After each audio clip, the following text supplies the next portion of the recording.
Hi అండి, welcome back to my channel మయూరిమైనా. దోహాలో రీసెంట్గా జరిగిన బోట్ ఫెస్టివల్ చూద్దామని చెప్పి అప్పటికప్పుడు డిసైడ్ అయ్యి రెడీ అవ్వడం వల్ల మాకు ఆన్లైన్లో టికెట్స్ దొరకలేదనమాట.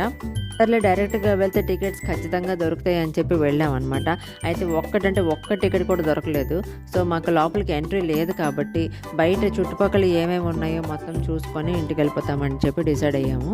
ప్లేస్ అయితే చాలా బాగుంది, అలాగే క్లైమేట్ కూడా చాలా ఫేవరబుల్గా ఉంది. చాలా మంది జనం వచ్చారనమాట. బహుశా అందుకే మాకు టికెట్స్ దొరకలేదు. ఈ ఫెస్టివల్లో రకరకాల బోట్స్ అన్నీ తెచ్చి వాటిని లైట్స్తో బాగా డెకరేట్ చేస్తారండి. చేసేసి వాటిలో మనకి ఎక్కే అవకాశం కూడా ఇస్తారనమాట. అలా ఒక రౌండ్ వేసుకొని వాళ్ళే తిప్పి తెస్తారనమాట. సో చాలా బాగుంటుంది. దానికి కూడా టికెట్స్ అనుకుంటా.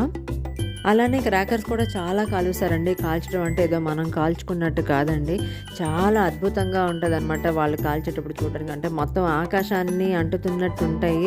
కళ్ళకి చాలా కనువిందుగా ఉంటుంది అనమాట. అంత అందంగా అద్భుతంగా ఉంటుంది. మేమైతే ఇవన్నీ మిస్ అయిపోయామండి. సర్లే ఇంకా చేసేదేం లేదు కదా, ఇంకా అలా ముందుకెళ్ళి ఏం కనిపిస్తే చూస్తాం, లేకపోతే లేదు ఇంటికి వెళ్ళిపోతామని అనుకున్నాం అనమాట. అలా అనుకుంటూ ముందుకెళ్తున్న ప్రాసెస్లో నాకు ఒకటి కనిపించింది. అదేంటో నేను మీకు ఇప్పుడు చూపించబోతున్నాను. కొంతమంది ఇక్కడ వాళ్ళు, నేను అవన్నీ పేర్లు ఏమీ చెప్పదలుచుకోలేదు, ఇక్కడ వాళ్ళు వాళ్ళ ఆట పాటని అక్కడ ప్రదర్శిస్తున్నాయి అనమాట. సో అదే ఇప్పుడు మీకు చూపించబోతున్నా.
ఇప్పుడు నేను మీకు చూపించింది చాలా చిన్న పిట్ అండి. ఇలా దాదాపుగా 10 నిమిషాల పాటు కొనసాగింది.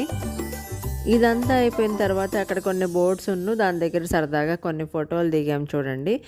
యాక్చువల్గా మేము వెళ్ళింది ఫ్రైడే అండి, సాటర్డే లాస్ట్ డే అనమాట ఈ షోకి.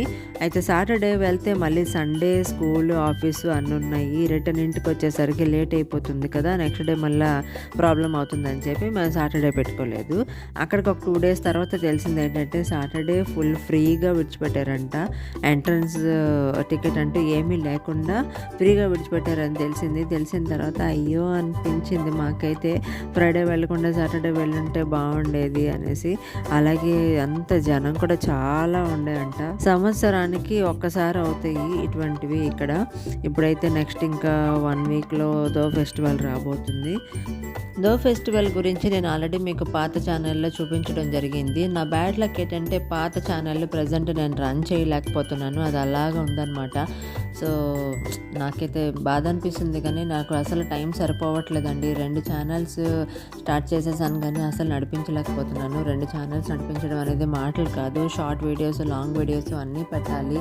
సో చాలా టైం టేకింగ్ పని. అందుకనే నేను ఇప్పుడు ప్రజెంట్ కొత్త ఛానల్ మాత్రమే నేను నడిపిస్తున్నానండి. సో నాకు మంచిగా సపోర్ట్ చేస్తారని కోరుకుంటున్నాను. నా వీడియో పూర్తిగా